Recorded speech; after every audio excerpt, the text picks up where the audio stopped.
नर्मदा नदी का उद्गम स्थल मध्य प्रदेश के अमरकंटक में है। यहाँ दैत्य बानासुर ने घोर साधना तपस्या से भगवान शिव को प्रसन्न कर वरदान मांगा था कि आप मां नर्मदा के सभी तट के पर्वतों पर हमेशा लिंग रूप में वास करें और प्रत्येक शिवलिंग चैतन्य हो। इसीलिए नर्मदा तट के करीब अधिकतर शिव मंदिर मिलते हैं। इसी तट पर ओंकारेश्वर ज्योतिर्लिंग और प्रसिद्ध तीर्थ महेश्वर भी है। साथ ही मान्यता है कि नर्मदा नदी के हर पत्थर में शिव होते हैं। ये बात हर सनातनी मानता है। नर्मदेश्वर शिवलिंग प्राकृतिक रूप से तैयार होते हैं, इनको कभी तराशा नहीं जाता, न ही इन पर कोई आकृति बनाई जाती है। ये शिव कृपा से ही नर्मदा नदी में शिवलिंग रूप में मिला करते हैं। नर्मदेश्वर शिवलिंग केवल मध्य प्रदेश और गुजरात में नर्मदा नदी के तट पर ही मिलते हैं।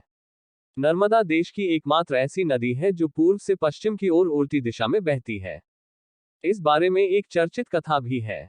प्राचीन काल में नर्मदा नदी ने बहुत वर्षों तक तपस्या करके ब्रह्मा जी को प्रसन्न किया। प्रसन्न होकर ब्रह्मा जी ने वर मांगने को कहा। नर्मदा जी ने कहा, ब्रह्मा जी, यदि आप मुझ पर प्रसन्न हैं तो मुझे गंगा जी के समान कर दीजिए।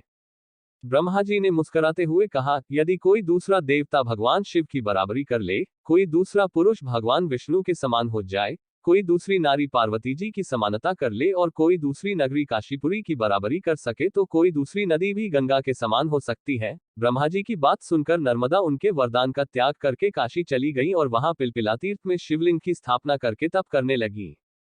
तपस्या से प्रभावित होकर भगवान शंकर उन पर बहुत प्रसन्न हुए और वर मांगने के लिए कहा।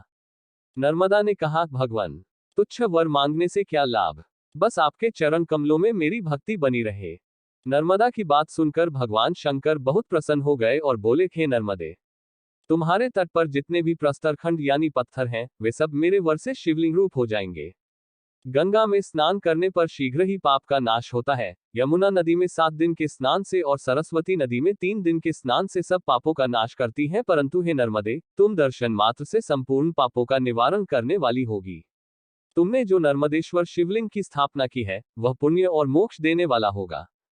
भगवान शंकर उसी लिंग में लीन हो गए। इतनी पवित्रता पाकर नर्मदा भी प्रसन्न हो गई।